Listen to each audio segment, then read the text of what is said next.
마무리하고 파송했던 안디옥 교회로 귀향했습니다.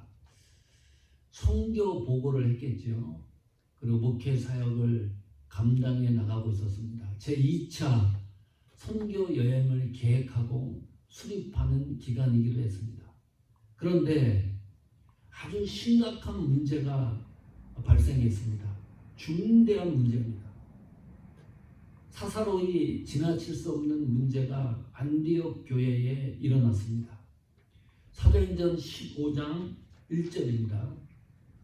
어떤 사람들이 유대로부터 내려와서 형제들을 가르치되 너희가 모세의 법대로 할례를 받지 아니하면 능히 구원을 얻지 못하리라 하니 그랬습니다. 어떤 사람들, 한 사람이 아니고 한 사람 이상입니다. 복수 사람들이 예루살렘으로부터 내려왔다. 안디옥까지 내려온 겁니다. 스데반의 순교로 믿음을 지키기 위해서 흩어졌던 사람들이 아니고 어떤 목적을 가지고 내려온 사람들입니다. 의도를 가지고 내려온 사람들입니다. 그 이유가 그 다음 성경 구절에 나와 있습니다. 형제들을 가르치되 너희가 모세의 법대로 할례를 받지 아니하면 너희 구원을 얻지 못한다. 할례를 받지 아니하면 구원을 받지 못한다. 예수만 믿어서는 구원받지 못한다. 그 말입니다.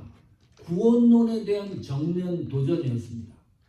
우리는 예수 믿고 구원에 이른다고 믿고 그 길을 따라가는 신앙인들인데 여기에 어떤 사람들은 그게 아니다.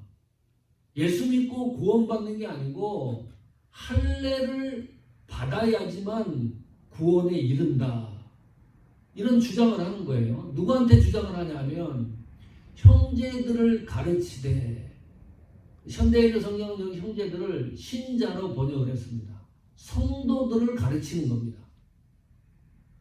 신앙생활 잘하고 있는 성도들에게 집중적으로 공략을 하는 겁니다. 너희들이 좀 신앙생활 잘못하고 있다.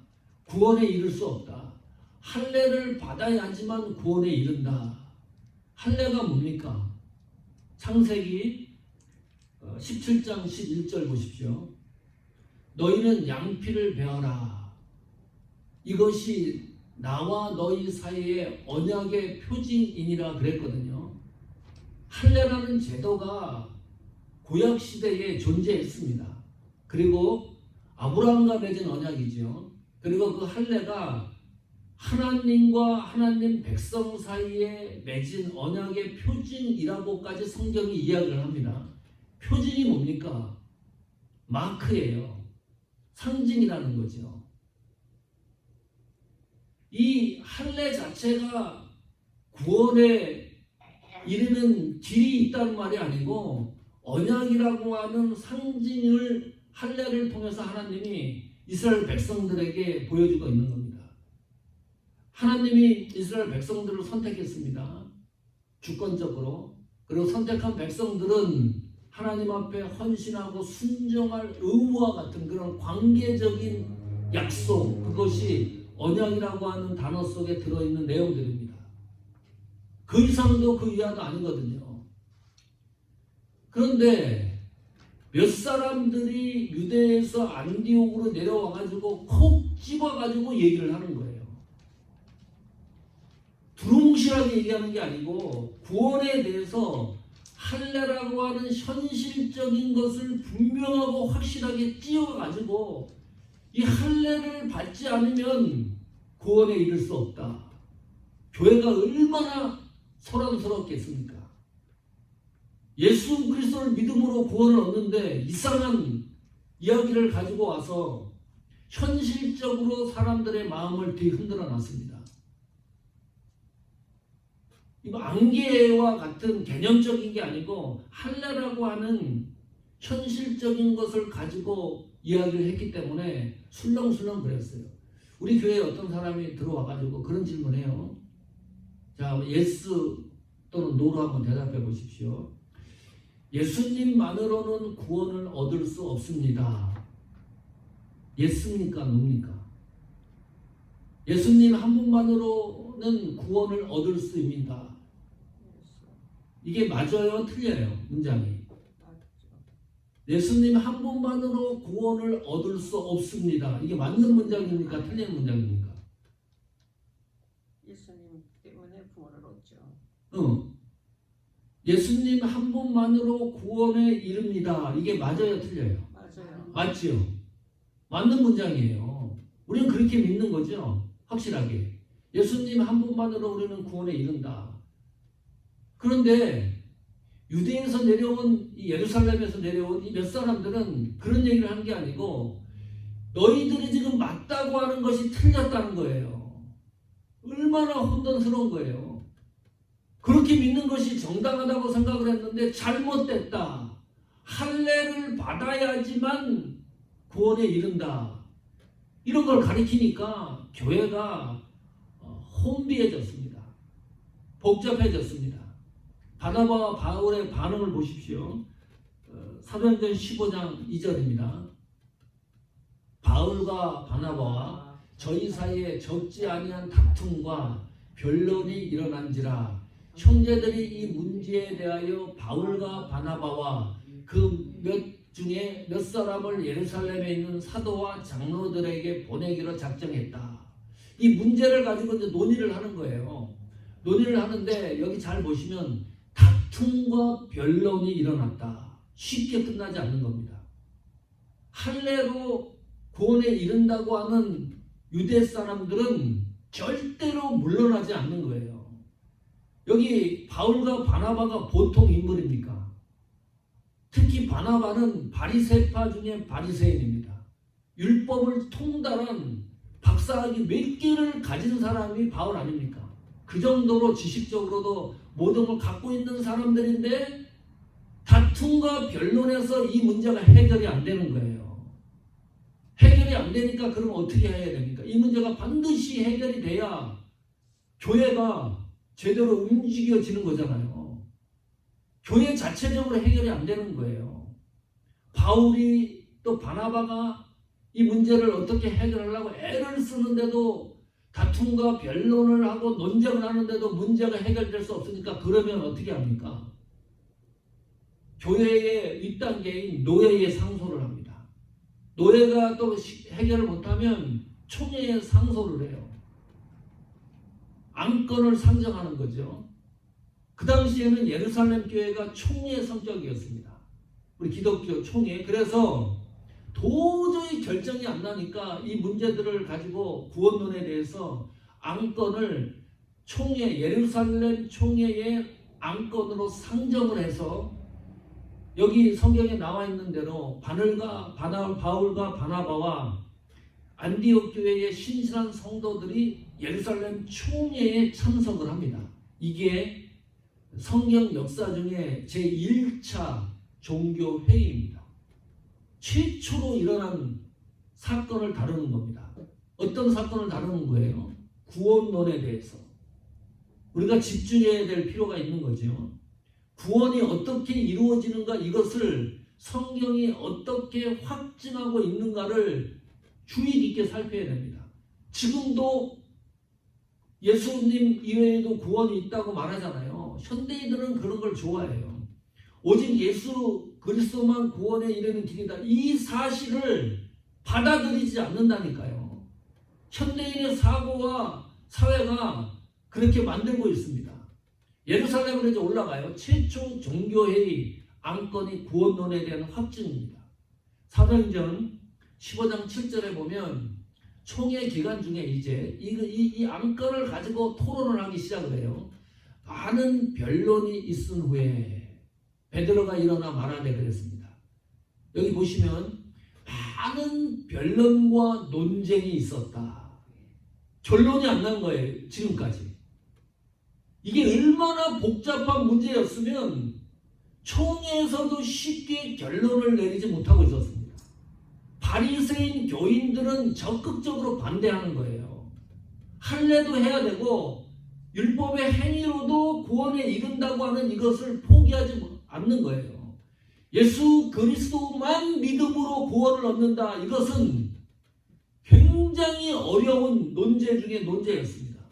많은 변론이 있은 후에 이제 총회가 결정을 합니다.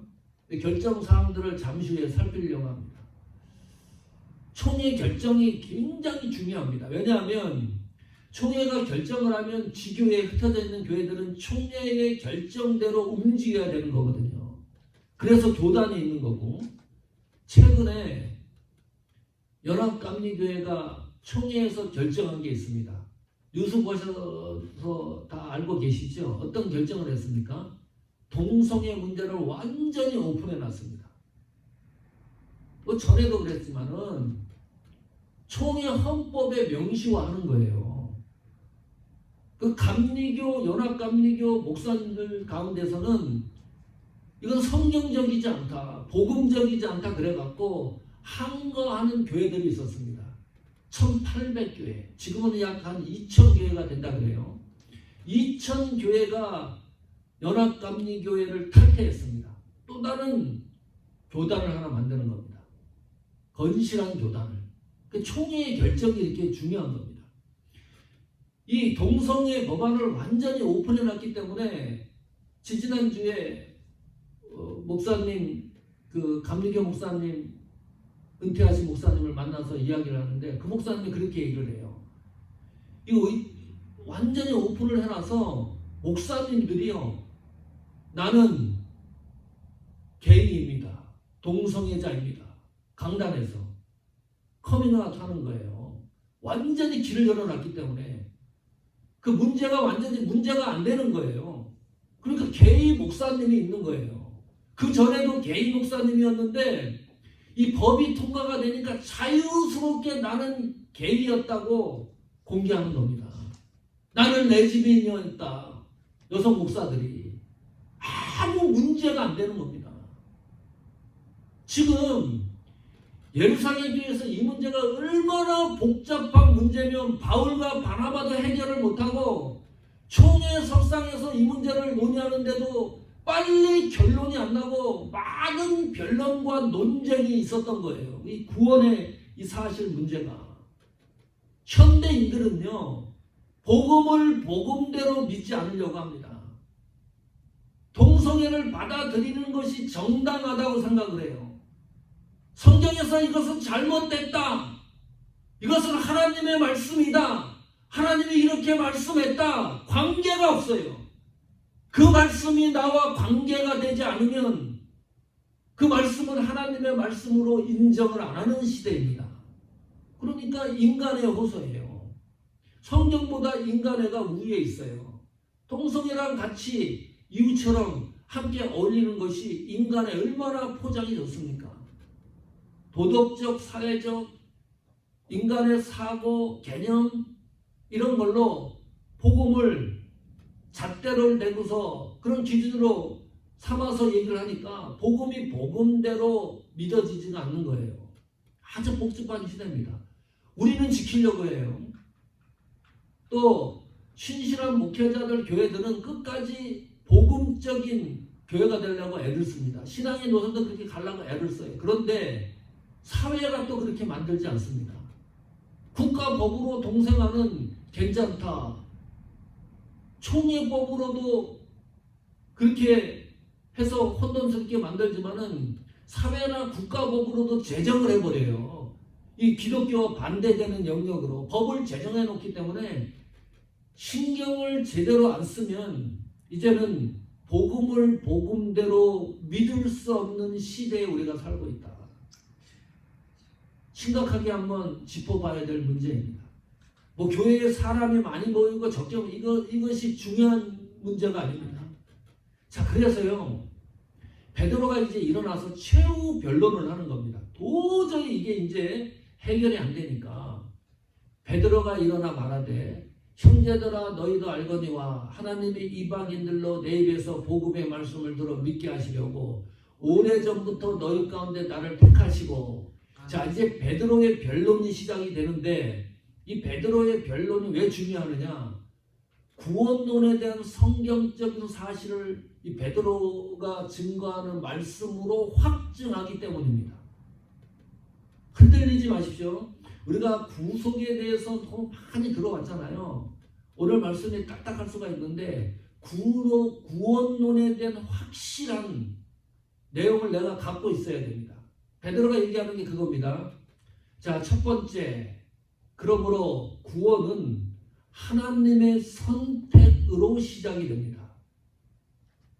금방 읽었죠? 15장 7절에 베드로가 증언하는 내용 가운데 나를 택하시고 이 선택이라는 단어를 사용을 하고 있습니다. 의미심장한 겁니다. 거기 청중들, 예루살렘 총회에 모여있던 모든 청중들은 베드로가 이야기하는 이 간증 비슷한 스토리를 너무나 잘 알고 있습니다. 베드로는 이렇게 생각을 하는 거예요. 예수님이 나를 부르셨다. 부르시고 그 예수님이 구세주로 나를 믿게 하셨다. 거기서 끝난 게 아니고 성도로서 그냥 끝난 게 아니고 어떤 자세를 이야기를 하냐 하면 이방인의 사도로 예수님이 나를 세우셨다. 그걸 확신하는 겁니다. 이 사실을 예루살렘 총회 청중들이 너무 잘 알고 있어요. 이방인으로 사도로 베드로를 세운 것을 청중들이 잘 알고 있습니다. 그래서 고넬료를 이방인인데 베드로가 가서 복음을 전해서 예수님 믿게 하잖아요. 회심을 시키고 성령 충만한 이 사실을 이방인이 복음을 듣고 회심을 하니까 예루살렘 총회가 뒤집어졌었습니다. 이방인들은 복음 들어서 복음을 듣지 못하고 구원받는 사람이 이방인에서는 나오지 않는다고 생각을 했는데 베드로가 고넬료를 복음을 전해가지고 예수 믿는 사람으로 만들어놨으니까 획기적인 일을 그 사실을 베드로가 총회에 보고한 적도 있습니다. 그러니까 베드로가 지금부터 얘기하는 것을 청중들이 너무나 잘 알고 있는 거예요. 이방인들로 내 입에서 복음의 말씀을 듣게 믿게 하시려고 오래전부터 너희 가운데 나를 택한 것을 너희가 알고 있지 않느냐. 이거 주장하는 겁니다. 이방인들이 복음을 듣고 예수를 믿었다. 지적과 같은 일입니다. 왜 이런 일이 일어날까요? 복음을 전했는데 도저히 이방인 가운데 예수 믿는 사람들이 나타나지 않아야 되는데 고넬료와 같이 예수 믿는 사람들이 나타나는 이유가 뭘까요? 창세기 13장 사도행전 13장 48절에 보면 영생을 주시기로 작정된 자는 다 믿더라. 그런 기록이 있어요. 이거 무슨 해석이 필요합니까? 복음을 전하잖아요. 그러면 하나님이 영생을 주시기로 작정한 선택한 사람들은 그 복음을 듣고 반드시 예수님을 믿게 돼 있습니다. 그거 설명하는 거잖아요. 우리가 예수님을 선택하는 것이 아니고 하나님이 우리를 먼저 선택을 해야 구원의 역사의 길을 걸어갈 수 있다는 겁니다. 하나님 주권, 선택이 구원의 시초입니다. 자, 에베소서 1장 4절 보십시오. 그러면 선택의 시기를 성경이 이렇게 기록합니다. 곧 창세전에 그리스도 안에서. 자, 보십시오. 창세전에 이미 그리스도가 계셨어요. 창세전에 성부, 성자, 성령이 이미 존재하고 계셨어요. 창세전에 그리스도 안에서 우리를 택하사 우리로 사랑 안에서 그 앞에 거룩하고 흠이 없게 하시려고 우리를 선택하셨다. 하나님이 우리를 선택하신 시기가 언제냐? 창세전이에요. 세상이 만들기 전에 나를 하나님이 구원하시기로 작정하신 겁니다. 이런 성경 읽으면 심장이 뛰지 않아요? 아니, 내가 믿는 것이 이게 얼마나 대단한 일입니까? 세상이요, 개벽할 노릇입니다.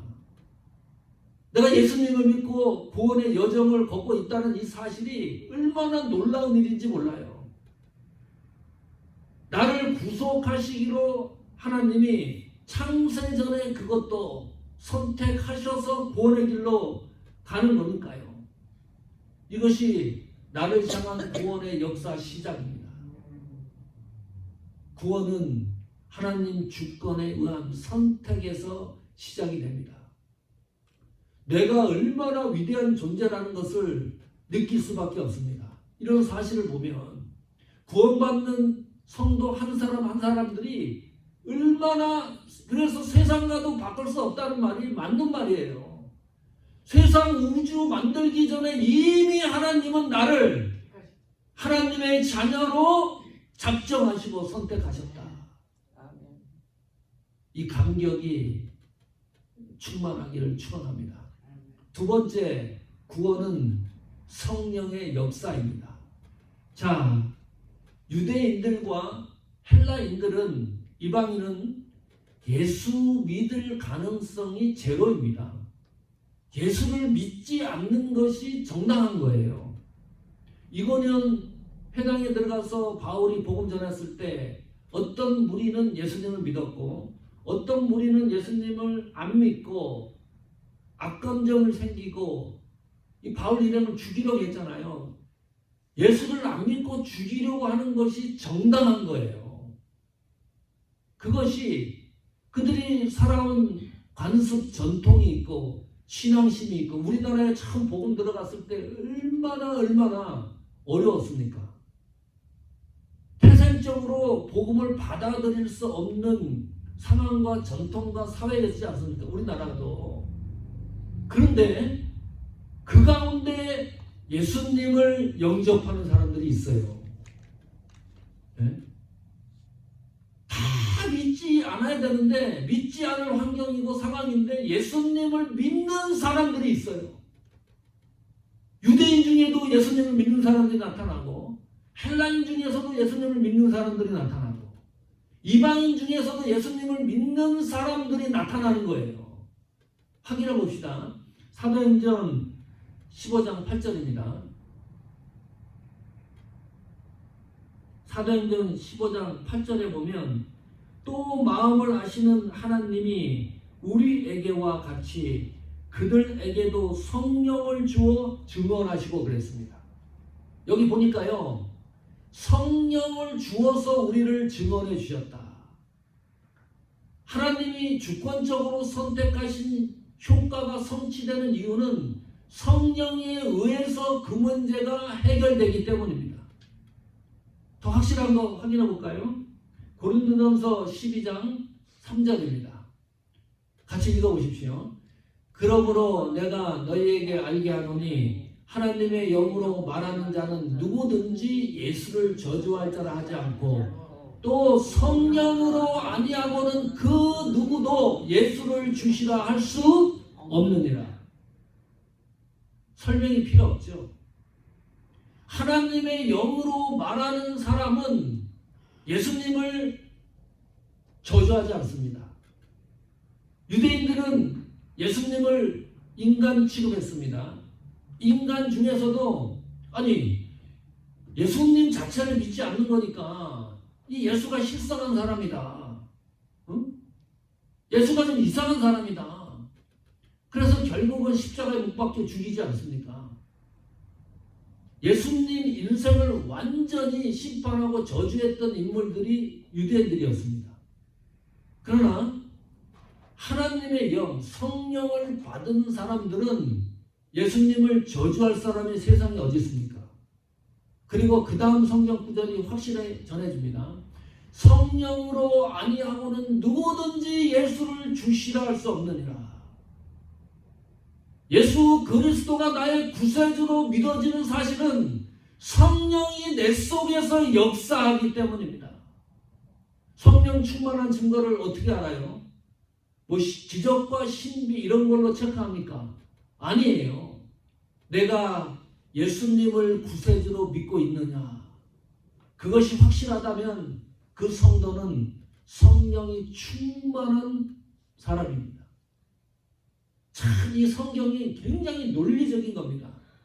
하나님의 주권과 선택을 누가 성취시키는 거예요? 성령에 의해서 주님을 믿게까지 하는 거예요. 그러니까 여기까지만 보더라도 인간의 노력과 힘과 의지로는 예수 그리스도를 믿을 확률이 전혀 없는 거예요. 전혀 없습니다. 안 믿어지는 것이 그것이 맞는 진리입니다. 그 가운데 믿는 사람이 있다는 것은 하나님의 선택과 성령에 의하여 움직이고 있다는 것이 성경의 진술입니다. 이것이 구성론의 정의입니다. 자, 세 번째는 구원은 오직 믿음으로만 가능합니다. 다시 사도행전 15장 9절입니다. 믿음으로 저희 마음을 깨끗이 하사 저희나 우리나 분간치 아니하셨느니라. 베드로가 마지막 변론에서 계속 증언하는 겁니다. 여기 보니까 마음을 깨끗하게 했다. 정결하게 하고 거룩하게 했다는 말이거든요. 우리 속에 있는 죄를 완전히 소멸시키셨다. 그래서 예수 그리스도를 믿게 했다. 그 말입니다. 누가 믿게 한 겁니까? 누가 마음을 깨끗이 한 겁니까? 성령이. 누가 마음을 깨끗이 한 거예요? 네? 누가 예수님을 나의 구세주로 믿게 한 겁니까? 성령에 의해서 그런 거죠. 이것이 사도행전 15장 9절에 구체화된 거예요. 이것이 좀 헷갈리는 부분인데 여기는 믿음으로 저희 마음을 깨끗이 하자 그랬습니다. 믿음이라는 게 뭡니까? 이 믿음이 내 믿음이에요? 아니면 하나님이 주신 믿음이에요? 하나님이 주신 믿음이죠. 왜냐하면 성경이 그렇게 얘기하고 있기 때문이에요. 믿음으로 저희 마음을 깨끗이 하사 내 의지로 마음을 깨끗이 한 게 아닙니다. 내 노력으로 내 속에 있는 죄 문제를 해결한 것이 아닙니다. 믿음으로 그렇게 했다는 거예요. 그러면 이 믿음의 출처가 확실해야 됩니다. 분명하고. 이 믿음이 어디에서 온 것이냐? 에베소서 2장 그 유명한 성경입니다. 8절입니다. 너희가 그 은혜를 인하여 믿음으로 말미암아 구원을 얻었나니 이것이 너희에게서 난 것이 아니요 하나님의 선물이라. 완전하고 펄펙하죠. 성경이 모순된 게 하나도 없습니다. 믿음으로 말미암아 구원을 얻는 겁니다. 믿음이 없으면 구원에 이를 수 없습니다. 그런데 그 믿음도 내 믿음이 아니고 내 의지가 아니고 나의 노력이 아니고 하나님이 주신 선물이라고 얘기를 해요. 행위로 자랑하지 못하게 하기 위함이다. 구원의 세 가지 진리 가슴에 확실하게 새겨놓으십시오. 첫 번째, 구원은 하나님 주권적인 선택에 의하여 시작이 됩니다. 두 번째, 구원은 성령의 역사입니다. 세 번째, 구원은 믿음으로만 가능합니다. 이 문제를 유대에서 내려온 사람들이 뒤흔들어 놓은 거예요. 그거 아니다. 다른 방법을 얘기를 해놓는 거예요. 그걸로는 구원에 이르지 못한다. 그래서 예루살렘 총회가 열리고 결론을 내리는 거 아닙니까? 이 세 가지 사실을 다시 묶어가지고 한 문장으로 만들면 이런 결론에 도달합니다. 구원론에 대해서 사도행전 15장 11절입니다. 같이 있습니다. 우리가 저희와 동일하게 주 예수의 은혜로 구원받는 줄을 믿노라 하니라. 자, 이게 최종 결론입니다. 주 예수의 은혜로 구원받는 것이 구원론의 확증입니다. 예수님 은혜로 구원에 이르는 줄을 우리는 믿노라. 이거 믿으십니까? 다른 어떤 이유와 원인에 대해서 믿어지는 것이 아니라 예수님 은혜로 구원받는 줄을 확신하노라, 믿노라. 아담, 하와 범죄로 해서 우리 사람은 다 죽었습니다. 그냥 숨 쉬는 거지 그냥 의식이 없는 존재였습니다. 하나님을 스스로 찾아갈 수 있는 가능성이 없는 죽은 존재였습니다. 완전히 죽은 존재예요. 0.001%라도 가능성이 있는 존재가 아니고 완전히 죽었던 존재인데 예수님이 이 땅에 오셔서 우리를 살려놓으셨어요. 그 믿음을 주셔서 예수님을 믿고 구원의 그 길을 가도록 성령께서 역사하지 않습니까? 그 모든 일련의 상황을 성경은 뭐라고 얘기를 해요? 은혜라고 얘기하는 겁니다. 설명할 길이 없으니까 우리는 은혜라고 얘기를 하는 거예요. 내가 무엇인데 하나님이 창세전에 나를 선택하시고 하나님의 자녀를 삼았나? 그 예수님의 은혜입니다. 그 은혜를 생각을 하면 눈물이 나지 않을 수가 없습니다. 가슴이 뛰지 않을 수가 없어요. 하나님이 어떻게 나를 이렇게 사랑할 수가 있느냐? 우리는 구원의 과정을 보니까 공헌한 것이 아무것도 없습니다. 2000년 전에 죽었던 예수 그리스도, 부활하셨던 예수 그리스도, 그 현장에도 존재하지 않았는데 우리가 2023년에 그 예수를 믿고 있어요. 그 현장에 없었던 우리가 믿어지는 이 역사를 누가 하는 거예요 도대체? 성령께서 하시는 거고 믿음도 하나님이 우리에게 주셔서 믿게 하는 거고 그러니까 모든 게 은혜로다. 예수 믿는 건 은혜입니다. 무조건 은혜입니다. 이걸 설명할 길이 없습니다. 우리가 받은 은혜를 공짜로 받은 겁니다. 무조건적으로 받은 겁니다. 돈을 받고 은혜를 예수님이 주셨습니까? 우리는 공짜로 받은 은혜이지만은 하나님은 모든 것을 지불한 은혜입니다. 신이 인간이 돼서 고난당하고 십자가에 못 박혀 죽고 하는 이 구원이라고 하는 이 성취를 위해서 하나님은 모든 것을 전부 던지신 분입니다. 그 역사의 현장 아래 우리가 믿음의 여정을 걷고 있습니다. 다시 한번 기억합시다. 주 예수의 은혜로 구원받는 줄을 믿노라. 이 구원의 감격이 흔들리지 않기를 축원합니다. 어렵고 지치고 힘들 때 어디로 빨리 먼저 가야 되냐 하면 문제를 해결하는 장소로 뛰쳐가는 게 아닙니다.